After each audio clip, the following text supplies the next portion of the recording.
दोस्तों अस्सलाम वालेकुम वरहमतुल्लाहि वबरकातुहू। आज एक व्हाट्सएप पर मेरे मित्र ने एक मैसेज भेजा। मैं चाहता हूं कि वो आपको पढ़कर सुनाऊं।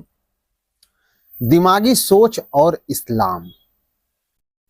इस्लाम हमें तफक्कुर यानी गहराई से सोचने और तदब्बुर यानी गौर फिक्र की दावत देता है। कुरान करीम में कई जगह अल्लाह ताला ने फरमाया, क्या ये लोग सोचते नहीं? क्या इनके दिलों पर ताले लग गए हैं? सूरह मोहम्मद आयत नंबर 24। इस्लाम इंसान को अंधी पैरवी नहीं बल्कि इल्म और अक्ल की रोशनी में जिंदगी गुजारने की तालीम देता है। और जो शख्स अपने दिमाग को सही राह पर लगाता है वह हक और बातिल में फर्क करने लगता है। सूरह फुरकान आयत नंबर 73 में भी यही अल्लाह ताला कहता है कि लोगों के सामने जब अल्लाह की बात और उसके रसूल की बात कही जाती है तो वो अंधे बहरे होकर गिरते नहीं बल्कि गौर फिक्र से काम लेते हैं। इस्लाम जो है वो अपनी पूरी जिंदगी को गौर फिक्र करके चलने वाला दीन बताता है। और सिर्फ इस्लाम ही नहीं, विश्वामित्र जो हैं, जो प्रभु श्री राम, लक्ष्मण, भरत और शत्रुघ्न के गुरु हैं, जब उनकी पाठशाला में भी जब वो बैठते थे तो वो यही कहते थे कि बेटा, मेरी बताई हुई बातों पर अंधे और बहरे होकर मत चलना। मेरी बताई हुई बातों के बाद तुम अपने ध्यान से उस पर चिंतन और मनन करना, उसके बाद मेरी राह अपनाना। इसके बाद अबू बकर सिद्दीक रजी अल्लाह ताला अन्हु ने कहा है कि साथियों, आज जो मैं बात तुमसे कहने जा रहा हूं उसे जरा गौर से सुनना और यकीन करना। ऐ लोगों, आज के बाद से अगर कोई शख्स भी मुझसे कोई बात कहेगा तो वो बगैर दलील के कहेगा तो नहीं मानी जाएगी। क्योंकि जिस इंसान के बगैर दलील के हम आंख और कान बंद करके फैसला करते थे और उनकी बातों को फॉलो करते थे, आज वो हम में नहीं रहा। मोहम्मद सल्लल्लाहु अलैहि वसल्लम की कब्र मुबारक की तरफ उंगली दिखाते हुए अबू बकर सिद्दीक रजी अल्लाह ताला अन्हु हमसे ये बात कह रहे थे कि सहाबा सुन लो, जो शख्स जिसकी बात पर हम आंख और कान, दिल, दिमाग को रख करके उसकी बातों को फॉलो करते थे, आज वो हम में से नहीं है। अब हमसे कोई भी कुछ कहेगा तो वो अपनी दलील लाएगा। बात यही अब आगे चलती है कि कुरान हमें सूरह हूद का माने क्या होता है। एक हूद अलैहिस्सलाम है, लेकिन यह सूरह जो है उनके नाम पर नहीं है। हूद का माना होता है समझौता, किसी तरह के समझौता को करना। अब आज हम सूरह हूद पढ़ेंगे। सूरह हूद मक्की है और इसमें 123 आयतें और 10 रुकू है। शुरू खुदा का नाम लेकर जो बड़ा मेहरबान निहायत रहम वाला है। हालांकि जब अरबी आप पढ़िएगा तो उसमें शुरू वही नहीं करेगा, चाहे आखिर में चाहे अंत में। इसका सही ट्रांसलेट इंग्लिश में हुआ है इन द नेम ऑफ अल्लाह, बिस्मिल्लाहिर्रहमानिर्रहीम। इन द नेम ऑफ अल्लाह, अल्लाह के नाम से जो बड़ा मेहरबान निहायत रहम वाला है। शुरू ना आगे और ना पीछे। आगे करते हैं हम। अलिफ लाम रा। यह वह किताब है जिसकी आयतें मुहकम है। मुहकम मतलब हुक्म मानने वाली, अहकाम अल्लाह ताला हमें दे रहा है। इसमें बहुत सी आयतें हैं जो मुतशाबे हैं, गौर व फिक्र करने वाली, लेकिन ये सूरह जो अल्लाह ताला हमें दे रहा है वो कह रहा है कि ये आयतें, इस सूरह की आयतें अक्सर मुहकम है। मतलब हुक्म है अल्लाह का, इसे मानना हमारे जिम्मे फर्ज है। यह किताब है जिसकी आयतें मुहकम है और हकीम व खबीर, खुदा की तरफ से तफसील से बयान कर दी गई है। कुरान की कोई आयत पढ़ें तो आप परेशान ना हो, घबराए ना। आगे और अंदर जा करके कुछ न कुछ अल्लाह ताला उसके बारे में बयान करेगा اور وہ بیان اس کے لیے کمپلیٹ ہوگا. جیسے آپ پڑھتے ہیں سورہ فاتحہ، اہدنا الصراط المستقیم، اللہ مجھے سیدھے راستہ چلا، صراط الذین انعمت علیہم، جس کے اوپر تو نے انعام کیا ہے. تو وہاں تو ختم ہو گئی کہ کس کے اوپر انعام کیا ہے. اب قرآن میں اندر جائیے گا تب اللہ تعالیٰ کہتا ہے کہ انعام والے یہ ہیں. کون؟ نبیین، صدیقین، شہداء، صالحین. یہ لوگ انعام والے ہیں، ان کے دکھائے ہوئے راستے پہ چلو گے تو تم گمراہ نہیں ہوگے اور ولضالین سے ہٹ جاؤ گے. تفصیل سے بیان کر دی گئی ہے یہ کہ خدا کے سوا کسی کی عبادت نہ کرو. دیکھیں اردو میں عبادت ایک دوسرا معنی لی جاتی ہے اور عربی میں عبادت کا ایک دوسرا معنی لیا جاتا ہے. حالانکہ میری ایک ویڈیو ہے جس کو مفتی نیاز صاحب نے لکھا ہے اپنی کتاب وحدت خدا، خدا واحد ایک ہے، اس میں عبادت کا بھی معنی بتایا گیا ہے، وہ عربی والا معنی بھی بتایا گیا ہے اور اردو والا بھی معنی بتایا گیا ہے. اردو والے عبادت کا معنی ہوتا ہے کہ روزہ، نماز، حج، زکوٰۃ، لیکن عربی والے عبادت کا مفہوم بہت وسیع ہے. عبادت مینس ہوتا ہے عبد، عین بے دال سے بنا ہوا عبد، اور عبد کا معنی ہوتی ہے غلامی. تو غلامی جب کسی کی آپ کرتی ہے تو آپ کو اس بات کا ذرہ برابر نہیں امکان ہوتا ہے کہ آپ اس کی کہی ہوئی باتوں کو آپ ٹال سکیں، مانے نہ. نہیں، وہ حاکم ہے، آپ کا حکم آپ کو ماننا ہی ہے. اگر نہیں ماننا ہے تو آپ بول دیجئے کہ میں اسلام سے باہر، آپ کو آسانی ہو گئی، جائیے. لیکن جو کہتا ہے کہ لا الہ الا اللہ محمد رسول اللہ، میں اللہ کے سوا کسی کو معبود نہیں مانتا اور محمد صلی اللہ علیہ وسلم کو اپنا پیغمبر مانتا ہوں، اپنا رسول مانتا ہوں، تو اب آپ کے اوپر لازم ہو جاتا ہے، فرض ہو جاتا ہے کہ جو قرآن حکم دے اسے آپ کو ماننا پڑے گا. ہاں، عقل، آنکھ اور کان کھول کر کے، اندھے بہرے ہو کر نہیں. آگے یہ وہ ہے کہ خدا کے سوا کسی کی عبادت نہ کرو اور میں اس کی طرف سے تم کو ڈر سنانے والا اور خوشخبری سنانے والا ہوں. اللہ تعالیٰ نے اس سورہ کو اتارنے کے بعد بتا دیا کہ یہ لفظ میرے ہیں، لیکن تمہارے پاس کیسے پہنچیں گے؟ محمد صلی اللہ علیہ وسلم کے ذریعے. اب وہاں پر اللہ کے رسول نے اپنے آپ کو بھی یہاں درسا دیا، اللہ نے محمد صلی اللہ علیہ وسلم کی یہاں درسا دیا، کہا کہ میں اس کی طرف سے ڈر سنانے والا اور خوشخبری دینے والا ہوں، اور یہ کہ اپنے پروردگار سے بخشش مانگو اور اس کے آگے توبہ کرو. اللہ دو باتیں ہمیشہ انسان کے اوپر رکھتا ہے اور یہ دو باتوں کی خصوصیت اپنے اوپر رکھتا ہے. اللہ رحیم ہے، رحمان ہے.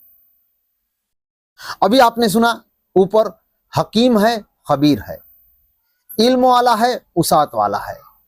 اسی طرح سے انسانوں کو بھی کبھی کبھی اپنا یہ دے دیتا ہے کہ تم بھی بخشش مانگو اور توبہ کرو. توبہ مینس کیا ہوتا ہے؟ پلٹنا.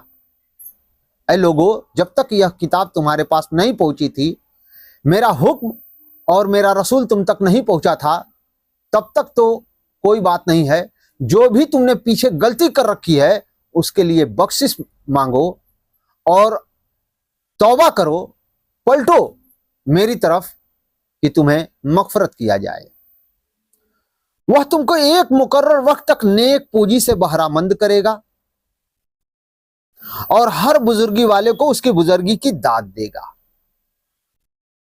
یہ ایک مالک کا سب سے بڑا اعزاز و اکرام ہے کہ جو اس کا غلام ہے، اس کی غلامی کے تحت جب وہ اس کا کام کر کے اس کے پاس آتا ہے تو اس کو ریوارڈ دیا جاتا ہے. اللہ تعالیٰ کا یہ احسان اس انسان پر ہوگا کہ جب وہ اس دنیا میں اللہ کے حکم پر اپنی باتوں کو، اپنے کاموں کو کر کے جائے گا تو اللہ اسے انعام دے گا.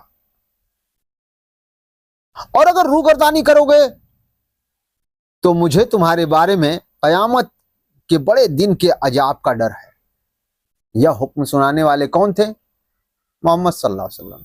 تو کہہ رہے ہیں کہ اگر سے بزرگی کا کام کر کے جاؤ گے تو اللہ تمہیں انعام دے گا اور اگر اس کی حکم سے روگردانی کر کے جاؤ گے تو اس پہ تم جان رکھو کہ وہ تمہیں سخت سزا بھی دے گا۔ تم سب کو خدا کی طرف لوٹ کر جانا ہے۔ دنیا میں آنے والا ویکتی، ایک ویکتی آج تک یہ کہنے والا نہیں ملا کہ مجھے موت نہیں آئے گی، نہ۔ منہا خلقناکم، اللہ نے اس مٹی سے تم کو خلق کیا، پیدا کیا۔ فیہا نعیدکم، پھر اسی میں تم چلے جاؤ گے۔ منہا تارتن اخرى، اور پھر اسی مٹی سے تمہیں نکالی جائے گی۔ تم سب کو خدا کی طرف لوٹ کر جانا ہے، وہ ہر چیز پر قادر ہے۔ دیکھو یہ اپنے سینے کو دوہرا کرتے ہیں تاکہ خدا سے پردہ کرے۔ قرآن ایک ایسی کتاب ہے کہ وہ بات کرتے کرتے کدھر نکل جاتی ہے، وہ بات کرتے کرتے صحابہ کی بات کرنے لگتی ہے۔ قرآن ایک ایسی دلچسپ کتاب ہے کہ آپ اس سے اکتا نہیں سکتے، گھبرا نہیں سکتے ہیں۔ وہ صرف ایک چیز پر آپ کا ذہن نہیں لے کر کے جاتا ہے کہ چلو ہم ادھر ہی چلتے ہیں، ادھر ہی سوچتے رہیں، لگاتے رہیں، نہیں، وہ پلٹ کے جیسے آپ کا انٹرول ہو جاتا ہے، پلٹ کر کے اب دوسری باتوں کو کہنے لگا۔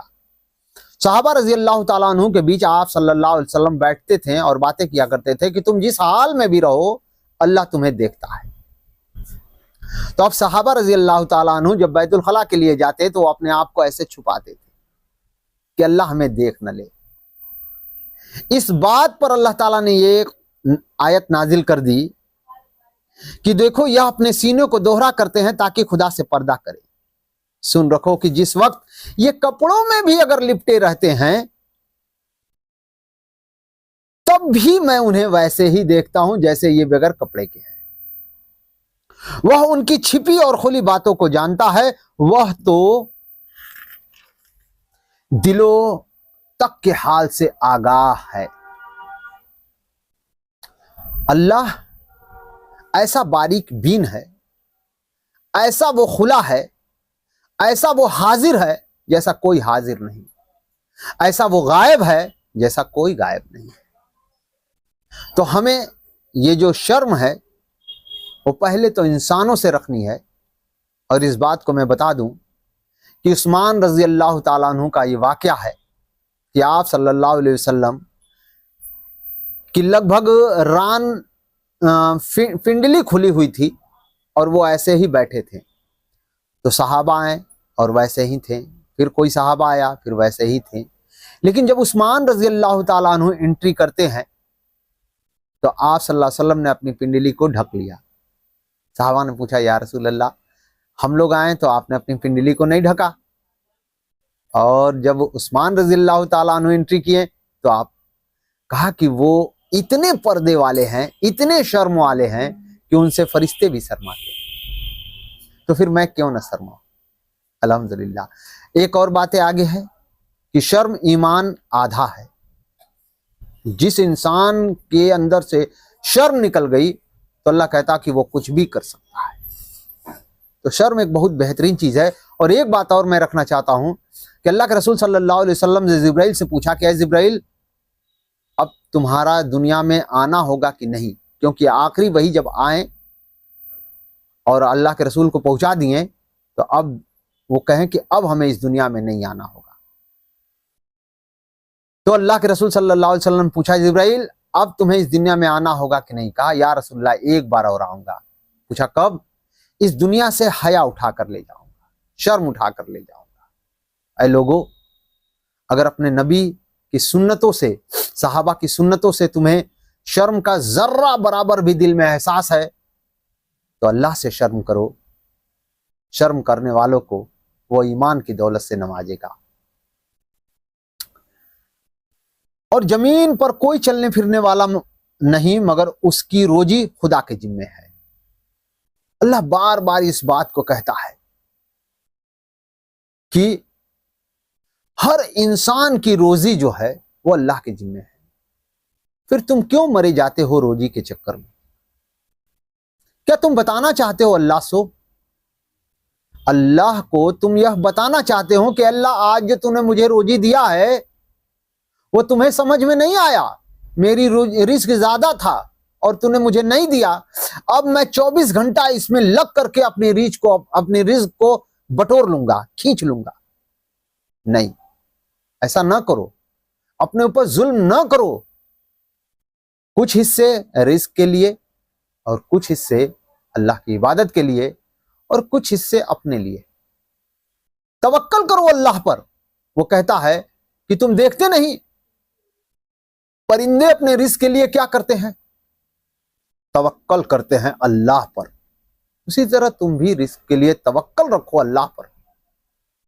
जो तुम्हारा काम है वो करो, उसके बाद से इन्ना लिल्लाहि व इन्ना इलैहि राजिऊन। और जो चलने फिरने वाला नहीं मगर उसकी रोजी खुदा के जिम्मे है, वह जहां रहता है उसे भी जानता है और जहां सौंपा जाता है उसे भी जानता है। ये दुनिया में अगर वो रहता है उसे भी जान रहा है, और जहां सौंपा जाता है, मर के वो मिट्टी को दिया जाता है, वो इंसान उसको भी जानता है। और इसका यूं भी मामला समझ जाओ कि जहां भी इंसान वो है उसे नहीं कोई बताने वाला कि एक इंसान जो है वो मिट्टी के नीचे है, पहाड़ के नीचे है, कहां है, कैसे है, नहीं। जैसे कि मूसा अलैहिस्सलाम के जमाने में लोगों ने ये पूछा कि क्या अल्लाह पहाड़ के अंदर भी लोगों को रिस्क देता? जब उस पत्थर को तोड़ा गया तो उसमें एक कीड़ा था, दिखाया गया कि देखो यहां भी अल्लाह ताला उसकी रिस्क का इंतजाम करता है, बशर्ते कि तुम उस पर यकीन रखो। यह सब कुछ रोशन किताब में लिखा हुआ है। वही तो है जिसने आसमानों और जमीन को 6 दिन में बनाया और उस वक्त अर्श पानी पर था। इस पर किसी और दिन बातें होंगी। आगे दो आयतें और हैं, एक आयतें और हैं, पढ़कर हम इसको खत्म करते हैं, बातें लंबी हो गई।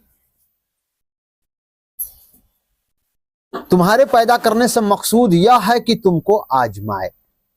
इंसान के इस दुनिया में आने का सबसे अव्वल मकसद यह है कि वो जिस मकसद के लिए पैदा किया था वो मकसद उसे पता चले कि वो इस दुनिया में क्या करने आया है। और वो मकसद पता कहां से चलेगा? इस कुरान के जरिए। आजमाए कि तुम में से अमल के लिहाज से कौन बेहतर है, और अगर तुम कहो कि तुम लोग मरने के बाद जिंदा करके उठाए जाओगे तो इनकार करने वाले, जिसे लोग ट्रांसलेट नहीं करते और काफिर कह देते हैं, नहीं, काफिर अरब में कहा जाता है, यहां भारत में उसे इनकार करने वाले कहेंगे। क्योंकि अगर काफिर कहिएगा अरब में तो उनके जहन में सीधा ये जाएगा कि वो एक खुदा का इनकार कर रहे हैं, बाकी और कुछ नहीं। तो यहां आप क्या कहिएगा कि तो इनकार करने वाले कह देंगे कि यह तो खुला जादू है। आज से 1400 साल पहले जब इंसान को कहा जाता था कि यह इंसान फिर से खड़ा होगा तो उसे बहुत बड़ी बात लगती थी। लेकिन आज एक छोटे से छोटे व्यक्ति, ना समझ व्यक्ति को मोबाइल दे दो और उस मोबाइल में वीडियो बना दो, और वीडियो बनाने के बाद उस मोबाइल के वीडियो को रीस्टार्ट कर दो, तो जो कुछ भी उसमें टूटा होगा, फूटा होगा, इधर होगा, उधर होगा, खराब होगा, वो सब इकट्ठा करके आपको सही कर देगा। तो ये जो दुनिया आपको दिखाई चल रही है, ये जो है वो अपने सीधे राउंड पर चल रही है, और जब इंसान को खड़ा करना होगा तो इसको री कर दिया जाएगा। जो कुछ बना होगा वो फिर से, जो कुछ टूटा फटा होगा वो फिर से खड़ा होकर के एकदम सीधा हो जाएगा तुरंत।